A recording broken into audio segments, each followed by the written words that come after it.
Thank you for taking some time to join MHA today. My name is Richard Long. I am one of our advisory consultants here at MHA. I've been with MHA for about 15 years. I'm looking forward to having a discussion about what's really important as it relates to business continuity disaster recovery. Just some logistical information. This is one of our series of webinars that we have on a regular basis. All of you will, this is being recorded, and we will send out that link after it is over so that you can refer to the information. Also, the presentation as well will be shared with you. At any point during this, please feel free either to interrupt, take yourself off mute, and ask a question, put it in the chat. My colleague, Theron Long, is also on and will be helping moderate this today. So if there is anything that I'm not seeing, he will ask those questions. So you don't need to wait till the end. Please feel free to jump in, ask any questions at all. So with that, we will jump in and get started. I'm going to try to give you a few minutes back at your day, depending on where you're at. So here we go. So first off, for those of you that aren't familiar with MHA, we've been an organization for about 20 years, really working across the entire sector of business continuity disaster recovery. Our goal is really to have a very functional approach to continuity, crisis management, et cetera. We really want to, as I said, we will help in any way possible, but our goal is to make things functional, not just necessarily check a box to get something out there, right? Write documentation, do something, check a box, put it on the shelf, and then never look at it again. Our goal is really more of a functional, which is really what today's conversation is about. We also have some online tools that help with BIAs, plan development, looking at your compliance as it relates to industry standards, and then ultimately, once you've implemented, you have your program in place, you can look at your residual risk. What else is out there that you have not done that could be a potential issue? So all of those tools are there. And if you have any questions on any of that, our consulting practice or our tools, please feel free to reach out. We try to make that a pretty non-salesy type of interaction. So we're not interested. We're always willing to spend a few minutes with you. If you have questions, always happy to do that. No charge, anything like that. Just feel free to always reach out to me or Theron, and we'll be happy to have a quick conversation about your program or anything like that. We think it's important. This is who we've worked with. Some of you may that know us know our pedigree is quite extensive. You can see the organizations we've worked with. We've worked with very large organizations, smaller organizations, mid-size, across all of these different sectors. And I think me personally, if I look at all of these, I probably have at least one, maybe probably more clients in every single one of these sectors. Many of them are active.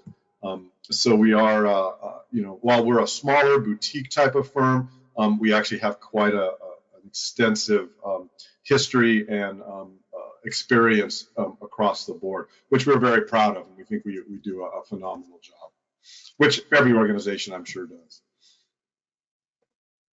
So as we're talking about today, what we're most interested in is when you start thinking about your disaster recovery, your business continuity programs, we often focus on metrics around activities. How many BIAs have we done? How many BCPs do we do? What other activities that we're looking at that we can check off to say, look, we've done 150 BIAs, or we've done these 15 departments, and we've got documentation on X, Y, and Z. And in reality, what we are finding is those are activities. Those are not necessarily accomplishments. Those are not necessarily making your organization more prepared. You've done some work. Now, those are not insignificant. They're not unimportant, and they provide information, right? But when we think about are you truly prepared? Does anybody even know where those plans are? Did anybody get anything out of the BIA other than they spent 2 hours and they talked about their processes, and then that was kind of thrown into a BCP plan and nobody's ever thought about it again? IT's never looked at it to address their gaps, right? So what is it that we can do to become better prepared for a real event? Notwithstanding any of the other work we do, really looking at that functional piece, and that's what we would like to focus on today. One of the important things is when we look at it is, perfect is the enemy to good, or activities do not imply accomplishment, right? And then plans without practice is really just a hope. And one of the things that what you're going to hear me say a lot today is we want to exercise, we want to plan, we want to prepare our people, and you'll see that. So how can we go about really being ready to prepare an organization for an event? Now, some of the things that you're going to see here very well may have been some information that we have shared in previous webinars, but they're still very important. So when we start thinking about things, first off, in order to be functional, in order to get things out there and get people to have time, management buy-in is going to be the key. If your senior management and leadership is really just trying to check a box, that's probably what's going to happen. So one of the key pieces is ensuring and helping your leadership team understand and make sure that you're able to do all of the work that you need to do, right? It's easier often to go about doing a minimal amount of work on gaps and needs, right? That low-hanging fruit that's going to provide value, than trying to say we're going to do everything in the business continuity arsenal, right? Across the board, it's going to take X amount of time for everybody in the organization. Go find those things that are of most use. So one of the things that you can see here is capitalizing on events that are going on so that people can see this is an actual risk. This has really happened, as opposed to just generic, hey, there are risks out there, we need to be prepared, right? But if you can show demonstrated impact on either organizations in your industry, size, revenue, whatever it may be, that will help hopefully start driving that. Make sure it's specific to your organization, right? Rather than just, hey, there was a weather event in the southern part of the U.S. Great, we live in California, right? Or in Arizona where I live, right? For us, wildfires we see in California, that drives a lot because we get those here, right? There's possibilities of those kind of things, right? Location, look about things that could happen. This location is in a hurricane place. What would happen if that is down? What would we do? Oh my gosh, there's nothing we can do, right? We only have, we don't have a generator. What would happen? What if people couldn't perform their duties? What are we going to do? Try to get people in leadership thinking about what could really happen versus just the generics.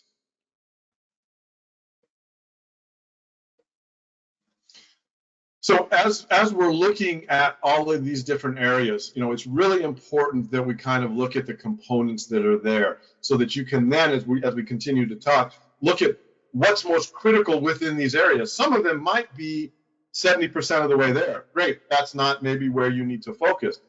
Whereas the others just don't exist at all, and a little bit of effort is going to get you a lot of value. So as we think about disaster recovery, business continuity, documentation, really those are two of the same thing, but when we think about disaster recovery, we think about resiliency from a technology perspective. Business continuity in terms of what are the business functions going to do in order to stay relevant and functional. Crisis management and emergency management. Sometimes those get lost, right? We just assume that people are doing that, or your safety team is handling the emergency management. But we find with a lot of organizations, certain things are in place, but other things that might be important from a continuity perspective for people's safety, for their ability to evacuate, that those things aren't there from a medical emergency perspective. So, consider all of those areas. And then lastly, people, single points of failure, your supply chain, and third parties.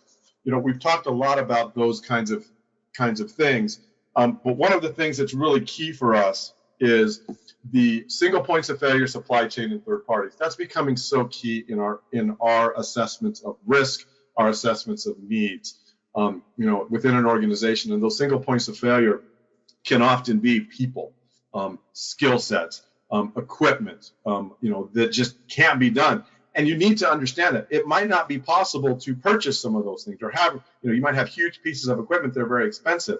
So it's not like you can necessarily having one sitting there as a backup. But you might need to look at how can I get it more quickly? Do I have the contracts? Do I have those things in place? Supply chain is huge. We've all been dealing with that. And I would argue that a lot of people are still not looking at their supply chain, what is needed, and we'll talk more about that. But these are the areas that you always want to consider and look at where your biggest weaknesses are.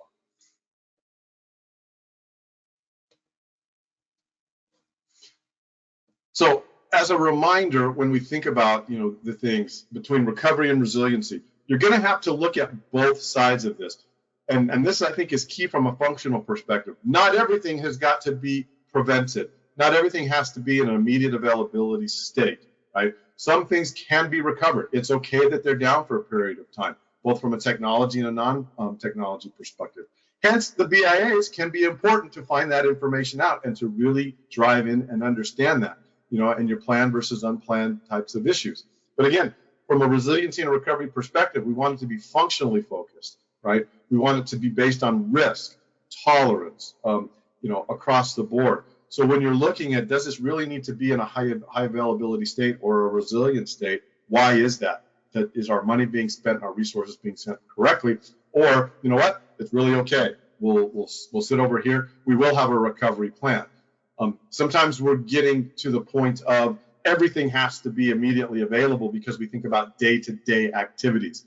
An important part of recovery and resiliency is about crisis mode, worst case scenario, not day-to-day, because in a day-to-day, you're not going to be in a day-to-day situation. You're going to have to make priority decisions, and that's okay.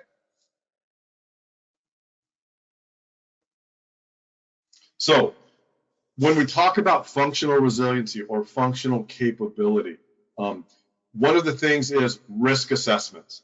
One of the things that we're going out and doing a lot more is really making sure that we're doing a threat and risk assessment really at the beginning, really maybe as part of the BIA process. But the BIA is really requirements and understanding.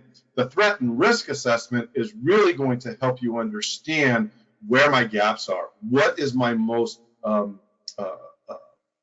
likely event that I need to prepare for, right? Then you can circle back and get those requirements from BIAs and other things. But we're really finding that understanding these risks that are out there, right? Especially around human error, right? What could happen if a human makes mistakes, which they will, right? How is that going to impact you, right? This could be unintentional or intentional. What is your risk of maybe deliberate attacks on you? Not necessarily just from the outside, but from the inside. Do you have morale issues? Do you have, you are of an organization maybe that is highly from external parties, or maybe there's a lot of unions in place that you don't have as much control over the environment or people's feelings. Understanding that is key. You may not be able to do anything, but understanding it and understand what those risks are key. Obviously, data breaches and ransom, those are huge. If you have not looked at that, that one's an easy one. You should, right? Before anything else, if you're not comfortable, if your organization has not looked at data ransomware protection, ransomware response, talking to people about preventing it from campaigns, etc., you should be doing that. Full stop. That's the most important thing because it is the most likely, and I'm very comfortable saying it is very likely your organization has already been breached and you don't know it. Even if it has happened and it's been major, there are other things happening day to day that you've probably been breached. Somebody's made an error by clicking on a link. Maybe nothing's happened, but that's a breach because it's occurred. Obviously, your brand and your reputational, we know that's happening across the board, and that can happen for any of the reasons. But what would happen? Are you at risk? Is your brand so key to you that it could impact your organization's ability to deliver? And then obviously technology outages. What would happen there? Where's your technology risk? What's in place? But really go through, do a threat and risk, understand that. And not just at the high level, also do a threat and risk at an operational level. We look at that and say, oh, this could happen, but there's nothing we can do about it. Fine, but what about your operational issues, right? We do that now with a lot of organizations. It's easy to say, well, we got these weather issues. Great, we understand that. What about your processes? What about your people? What about your equipment? Is there anything else? Are there any dependencies that you have that is a potential risk that you need to deal with? Really, really key. Can't stress that threat and risk enough. It will give you a great insight into where you need to focus your attentions. All right, so we've kind of got this prioritization. Obviously, life safety. As you do your threat and risk and you look at the safety of individuals, that's key. Without individuals, we don't have an organization. Now, people are going to say, well, we have a remote workforce. I don't have to worry about that. You actually do. What's going on, and it's harder, but what's going on in people's homes? Are they in a safe environment? Where do they live? Now, we can't necessarily influence that, but we can understand it to then put plans in place, right? So that's really key. Is someone in an environment where they're having to take care of someone? On top of life safety, do you know the situation where even if you are in your building, where maybe there are issues that a person is going through a messy breakup or divorce or whatever it may be, and there's a restraining order out there. Now again, that might be an HR issue, but those are questions to ask. Are you aware of that, so that people can from a safety perspective or security perspective, take the appropriate actions and know. Make sure that you've got instant stabilization, around your emergency management and crisis management, right? Are those teams in place? Do they know what to do? Are they aware? Is it more than just, oh, we're really smart, we'll figure it out? I love to say, crisis management is not about day-to-day problem solving, and people kind of look at it that way. Crisis management is different. Stresses are different. People behave differently when they're under stress. We see that across the board. So what's normal is not what happens in a crisis or emergency situation. So being able to be cool-headed, stabilize that emergency, have those plans in place, again, is key. Because if the emergency issue can't be stabilized, you can't start recovering your business. Property preservation, and then restoration. So you can see the first three keys to resiliency are not business continuity. They're aspects of business continuity. They're important for you as business continuity professionals to ask about. It may not be your responsibility to execute, but you want to see, are they in place? Are they sufficient? Do you have it? Right? Then you can also, because if those don't happen, all of your business continuity efforts get thrown out the water because the other pieces are not in place and you can't use your strategies and execution. So please look at those if you have not in your assessment of your program. Okay, so now when we get to the ITDR side of things, we've talked about some of these things, right? But on BIA, right, as you go through, you do your threat and risk that we've talked about, you do your BIA, consider doing a modified BIA. You might just want to do a very high level, just get the information that can be done quickly. Look at those things that you know are critical, rather than necessarily going through the whole long, drawn-out BIA process. We're actually doing that with an organization today. We sat down and we go, we know these are our big areas. Let's go do the BIA there and let's do it quickly. Let's use what we have. We're not going to spend 2, 3, 4 hours having interviews and going into the guts of it. We just don't need to do that anymore. Some people will say BIAs are dead. We completely disagree. BIAs are still really important. You need the information. You need to understand the processes that they do and the dependencies and all of that to build an appropriate plan. But you don't necessarily have to spend hours and hours and hours doing it, right? Focus on those critical functions. Talked already about the threat and risk assessment, right? But again, look at it from an enterprise perspective, a location perspective, and a people process technology. Again, operational. Not when somebody comes in, yeah, we've looked at it from a business perspective. We have our threat and risk at a strategic level. That's not what we're talking about. Operational business continuity level. IT. Rather than focus on RTOs for just a few applications, ensure we have the proper data protection across the board. Is everything protected? Can you recover everything, right? People say, I'm only going to focus on those critical apps, my RTO ones, right? And it turns out that that's, 20 apps. But then the rest of them are an unknown. Well, in many events, you're going to have to start recovering those. And if you don't have a strategy, you don't have a plan, or you can't do it, you're going to be in real trouble because we use those things for a reason. Hence, back to the BIA. Make sure you get the reliance and the information so you can make a very good decision of, here's my criticals, I got to get these up, here's my next set, and then here's my next set. But making sure that you can do everything is really key for IT. We have a lot of organizations that don't.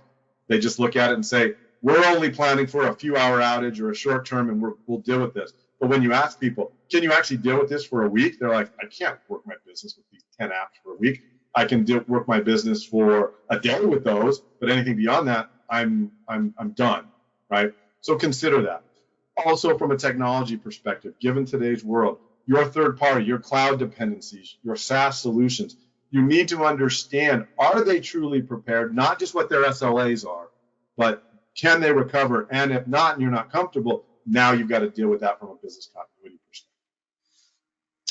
Third-party services, we've talked about that, but looking at them and asking the hard question, if they're a critical supplier to you, right, whether it be supply chain, product, whether it be a services, do they have their ducks in a row? Do they have business continuity plans, DR plans, etc., so that they can serve you. It's okay to ask. You may not get the details, but at least you can feel comfortable that they have them. And it's usually pretty easy to understand if people are prepared, right? If they kind of hem-haw around and they're like, well, we can get you something. But if they're open to say, you know what, I can't give you this, but here's my table of contents, and they can spin that around quickly, then you know you're okay. If it's something that, you know, it'll take me a few days to get it to you, then you know they're probably going on to Google to per some DR or BC plan and get it and send it to you. Say, yeah, this is what we've got.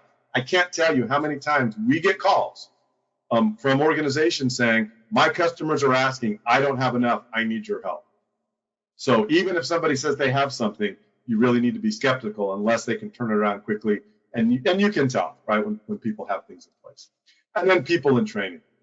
Make sure people are capable. This is where we talk about exercises.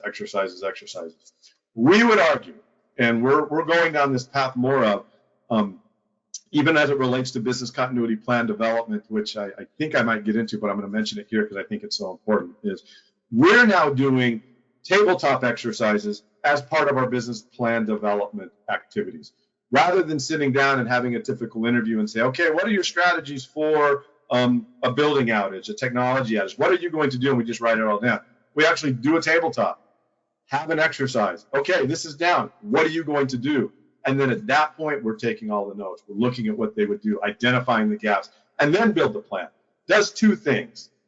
Not only are you getting the information to develop your documentation at the appropriate level, you're also training people at the same time. They're already thinking about what they would do in more of a real event and exercise scenario. So it's a big win on both sides.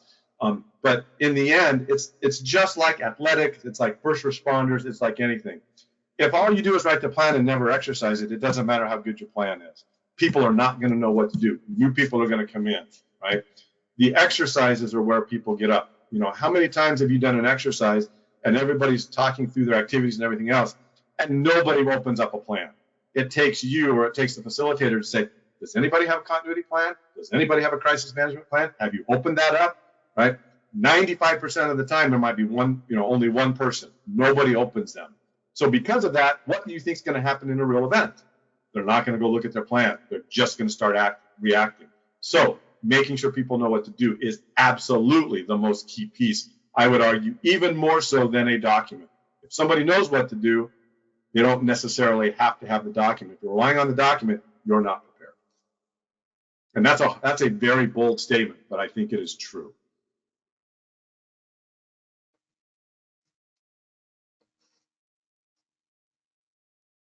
So, as you can see here, mature programs come after basic capability exists. Don't worry about trying to have this great program in place and then you have no functional capability. We see this sometimes, that all the structure gets, all the processes and everything else. It's like a year later, but there's nothing functional in place. There is nothing. Nobody's trained. Nobody knows anything. But the business continuity team's got a lot of processes, a lot of stuff in place. Doesn't help your organization become functional, right? So you as BC know it impacts your organizations, right? If you can't give a summary of what's most important, you need to go learn it. You should be able to say, I know what's here. This is the most critical function that we have. If this is down, it's impacting our revenue. Or here's the dependencies associated with that. Doesn't have to be in the details, but you should very well know. And I'm sure you do. But if you're not comfortable with that, go learn it. That is going to make you so much more effective because you'll be able to influence who's working and why and help leadership understand. We need to go focus on this team because of these dependencies or this impact. As I just said, don't let process get in the way of your preparedness, right? Don't let your BC side, especially if you're a program manager, that's what you've done all your life, or a project manager. Sometimes we let those processes get in the way as opposed to saying, you know what, I'm going to let that go. Okay, I don't have my reports as clean as they need to be, but I got to go work with these folks. We got to make sure they're in place, right? I'd rather have somebody spend an hour with a person training than putting together a PowerPoint. As I've said, documentation is not preparedness, right? The ability to execute is much better than a document that sits on the shelf. If you can go to somebody and say, what would you do? And they can go check, check, check, check, check. Now they're prepared. If you go to somebody and the only thing they say is, I don't know, or, well, I'd have to look at the plan, that's a problem, right? Again, think about first responders. If a first responder has to pull out their document or some of their information to say, now what's my next step? Oh, I've got to get the hose out, or I've got to go do this. That's not what we do. We train, and then we have documentation to support us, not tell us what to do, right? So really key. Technology recovery, right? Again, focus from a business functions, not just critical applications, right? People's ability to access the recovered system. Can't tell you how many times we talk to IT, they've got solutions in place, they're going to recover, and then when we say, and how are people going to access that? Oh, well, we don't have enough of our VPN is not sufficient. Or they have VDIs, but that hasn't been part of our critical application, so the remote access isn't there. Well, great, systems are up, but people can't access them, meaningless, right? So really got to look at that. Focus on your critical gaps, hence your TRA, right? If you turn around and see that this team is critical and they really have no idea, or they're so lean that if we lose somebody, they're going to be harmed. Wow, that's more of encouraging cross-training or figuring out what other resources could come in. Really, really key. Your third parties, as I've said, really go look at them. In today's world, so much of what we do is outsourced to a third party for appropriate business reasons, but that means we don't have the control anymore. So going to them, make them a partner, work with them, help them understand you're not trying to be critical. You're trying to protect yourself and make sure that they can do the work that you need. And again, your assessment of them is going to be important. You know, your lower reliance, you're not going to worry so much about. But those high reliance, you know, your services that may be performing a critical function or supporting that, wow, that you should be looking at. And lastly, think about, is the information that I've done in my BIA and my TRA, has that make me more prepared, or do I have information to help me be more prepared?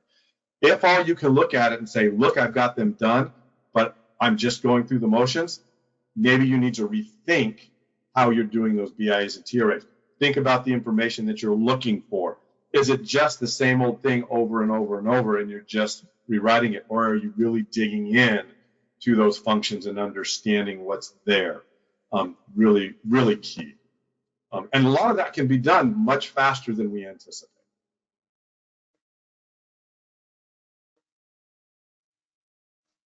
Okay, and I really want to go back to the people side. I've already kind of talked about that, but people really are just as important as technology. We work with so many organizations, and everything they do is about a technology outage or a system outage or what we do to do there. And we understand that. It's important. You should do it, no question, right?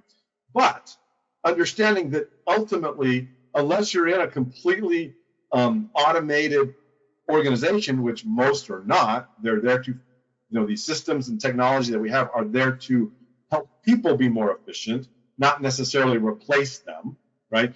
Even factories that are mostly robotic have people there monitoring, because if something breaks, the person has to get it up and functioning again, right? We're not in this complete AI, completely robotic where they're handling everything, we're just sitting back. People are still key to a lot of our functions. So identifying people, make sure that appropriate documentation exists if a key person is gone, so that those with the appropriate skill set can at least look at it and pick it up. Key information, not 100 pages, right? But key institutional and intellectual information is key. And then cross-training we talked about. Making sure people are trained for their role in resiliency, right? From recovery to prevention, testing, access, etc. Make sure all of that's in place, right? And we would argue, and I think it's very important, that everyone in the organization should know what their role is for resiliency. We'll talk to folks and say, have you trained everybody? Oh, well, most of our people don't have any role. You're like, they don't? Are they going to be working? Well, yeah. Well, then do they know what the modifications to their workflow is going to be, or their procedures? Do they have that? Or are you just concerned about the recovery team who's going to get things functioning and then say, okay, go, right? We're not going to be in a normal state. So all the way across the organization, it might be very basic. It might be 3 or 4 things. Hey, FYI, you're going to have to access your systems using this solution, but everything else will be there. Up to, hey, here's this manual process that you're going to have to leverage. We need to make sure you can do that, right? So really training across the board is key. Talk to access to tools for secondary responsibility. So this is especially important if maybe you're bringing somebody in from another team, right? Are you prepared to give them access? Do they already have access? Do you know what you need to do? Or somebody within the team, because of division of labor, may be split, so you may have to be prepared to provide them access. Now, that may not be set up ahead of time, but you need to have that in your plan to say, this is what we're going to do, so you don't forget it. You know, that we see that in exercises. Somebody goes in and says, oh, I'm trying to do this test. Well, that's not part of my normal job, so I don't have access. So we're scrambling to figure it out. Think about the impact that will have in a real event where now you're scrambling because you've got the technology folks dealing with problems, trying to get things recovered. Things are recovered, but now they're also being taken time away because they have to fix access that could have been prepared ahead of time, right? Again, people are the key. Systems only run so much. And then look about your constraints, right? One of the things that we look at, right, when we start talking about, everybody says, I have a pandemic plan. Great. But do you have a pandemic plan during an event? So what happens if during a recovery, a third of the people are not available to work for whatever reason? Maybe they're part of the event, maybe it's a concurrent event, whatever it may be. What is your plan? Can you do things? Or what is the length of time it's going to take to actually get things recovered now? It was going to be 4 hours. Now, because of that constraint, because of that, now it's going to take 24 because it's going to take us so much longer. Understanding those constraints. And then understanding, do you have vendors that can provide you staff augmentation? And as we talked about from a third-party perspective, what are the vendors' capability? What if they're constrained? What does that do to you? And again, and the other thing to think about is, minimal staffing. And then from a protection perspective, this kind of goes back to family and dependent needs that might be going on during an event. Are your people going to have to say, I can't help you because I've got to take care of my family? They're going to be the first thing, right? Or what about protecting your staff and leadership kind of from a public visibility perspective? Does that do anything? Is there something you need to be concerned about? That's kind of more of a cyber type of thing, but I always like to use that because the amount of information that you put on social media, that you put out on your public websites, one of the things that I know is really no longer suggested and is very much, they suggest you prevent is not sharing travel plans, not necessarily sharing when people are going to be in conferences and things like that. Sometimes it's important, it's necessary from a marketing perspective, but a lot of times it isn't. You don't need to say when people will be going or whatever, so that there's some question, and that will help protect people's privacy and protect people's their safety.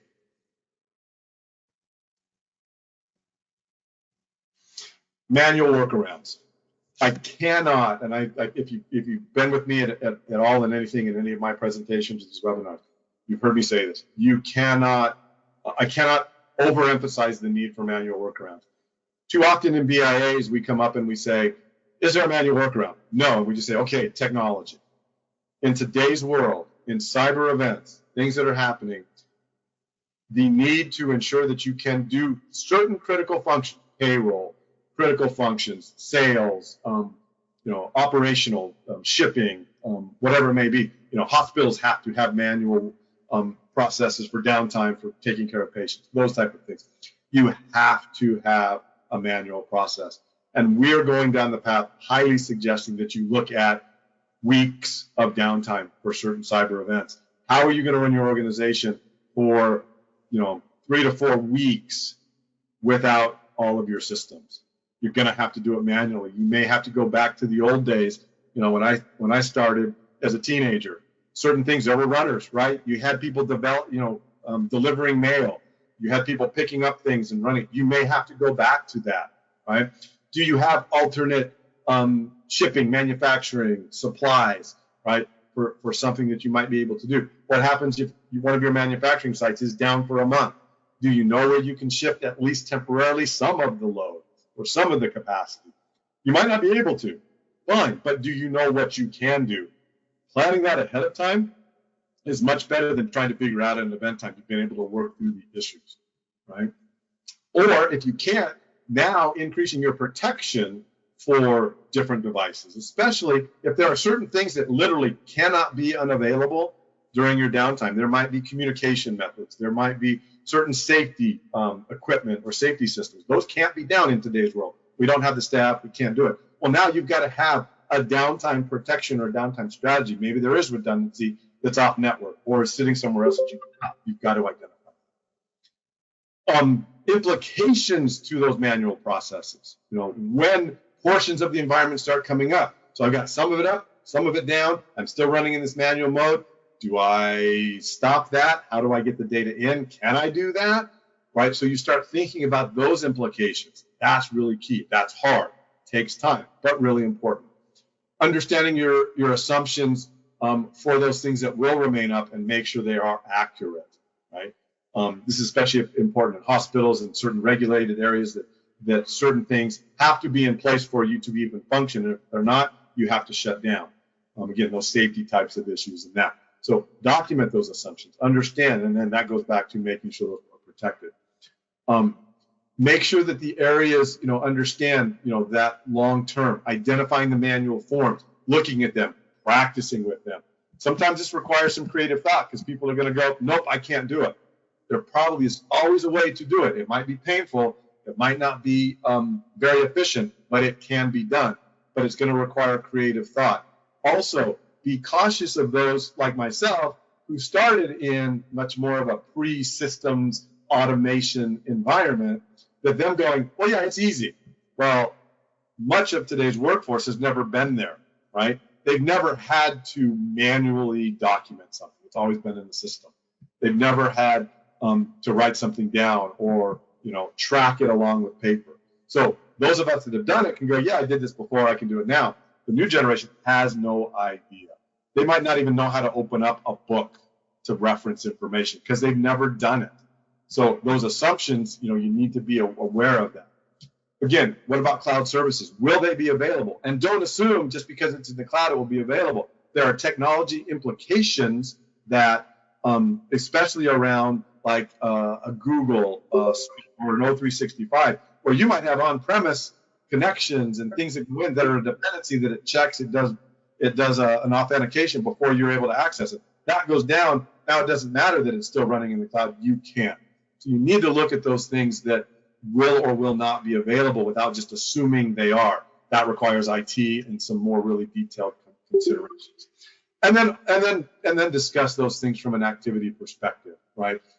What needs to be notified, what's going down, how are you going to do that, the speed in which, how much time are you going to give people. So I know that's kind of a lot around manual workarounds, but it's really, really key. And the more you can do some of this, is the better off you'll be. All of that I've just said in some organizations might take 6, 8, 12 months to get everything in place. But again, look at your priorities. Where do I need to have manual processes? Let's get those done first, rather than saying the whole organization has to do it.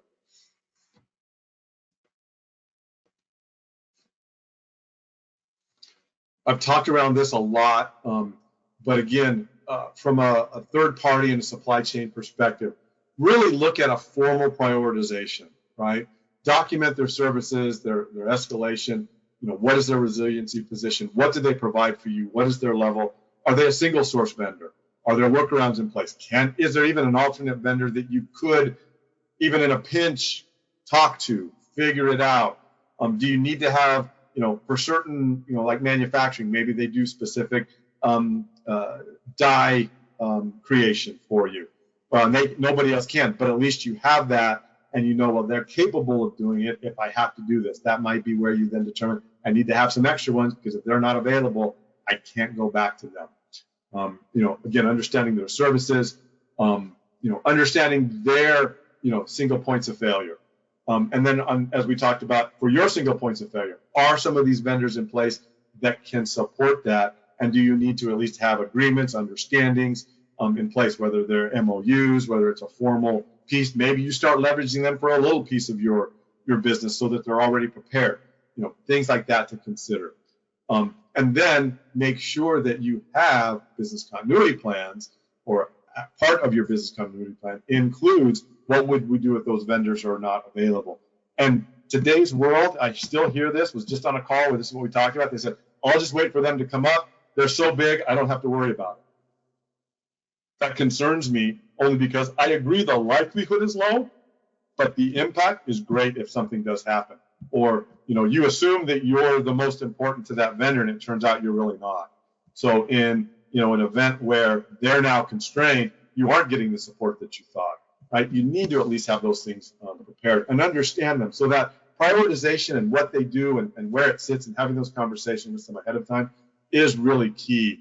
And then you can put the plans in place and you know what to do, as opposed to finding it out at event time and all of a sudden that critical supplier or that critical vendor isn't quite as supportive as you thought they would.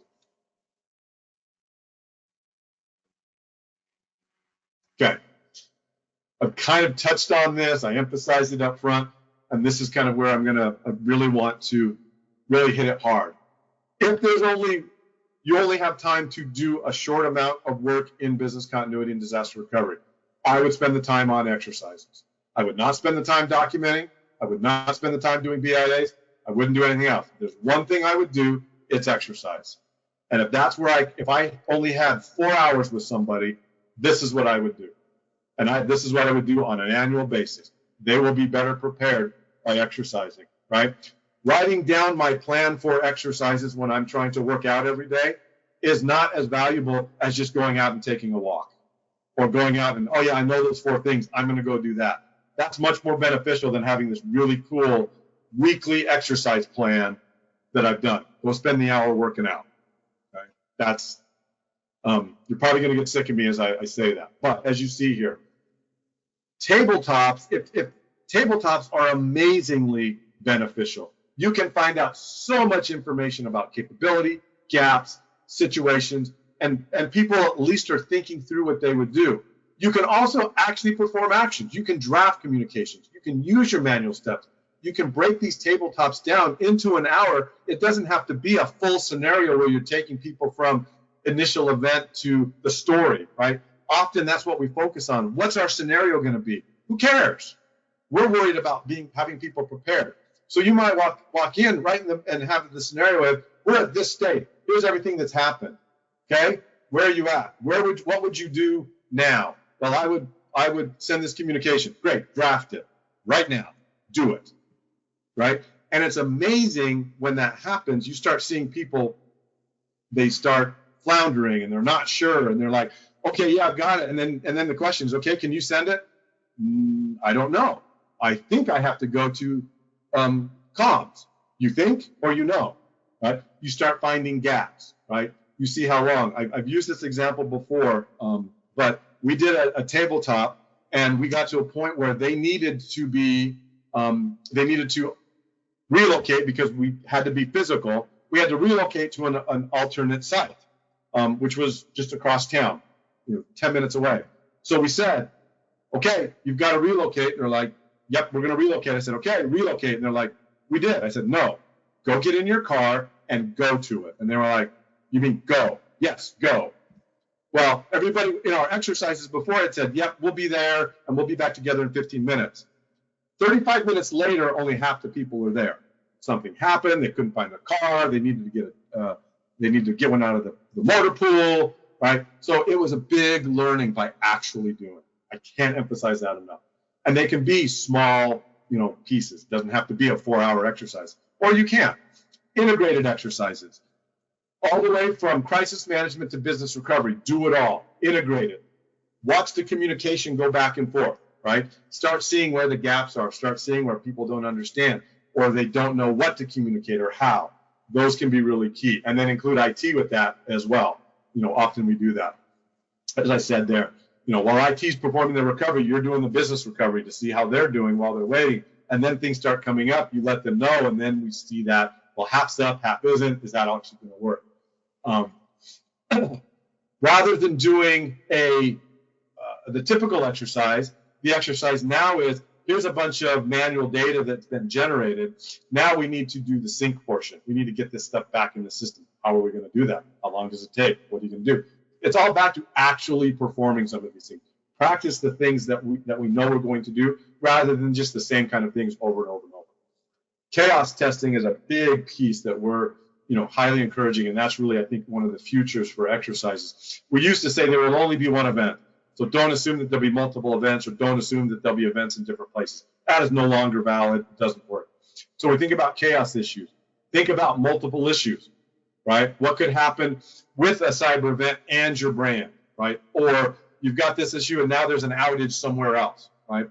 Pull all of that together, right? Multiple locations, but different issues, right? Maybe there is something going on, winter storm going on in the north, but we've now had an internet outage at a different location. Or there's a demonstration going on over here when we've got some other issues. So pulling all of those things together, multiple events, whether it's multiple events, single location, or multiple locations with different types of events. That is going to be key to see how your processes work. And hopefully at some point, you get to where you can actually do some production-based testing. Run for several hours in your mode. Run manually for a couple of hours. Maybe with just one department. Maybe just with a certain number of departments. Today's world, working remote, that's not so much of an issue. But look at the other things that you might do, right? Hopefully IT gets to a point where they can actually fail over, run productively for a while, fail it back. That's more difficult, I understand. But those are the things that you want to start looking. So with that, that's what I've got to share. I hope that's provided some value. I hope it's provided some things that you can think about. Are there any questions, any comments, anything anybody wants to disagree with? I'm open to that because I can learn something as well. But I'll open it up to you all.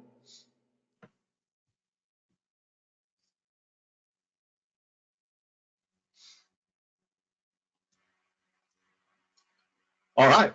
Well, if at any point you have any questions at all, please feel free to reach out.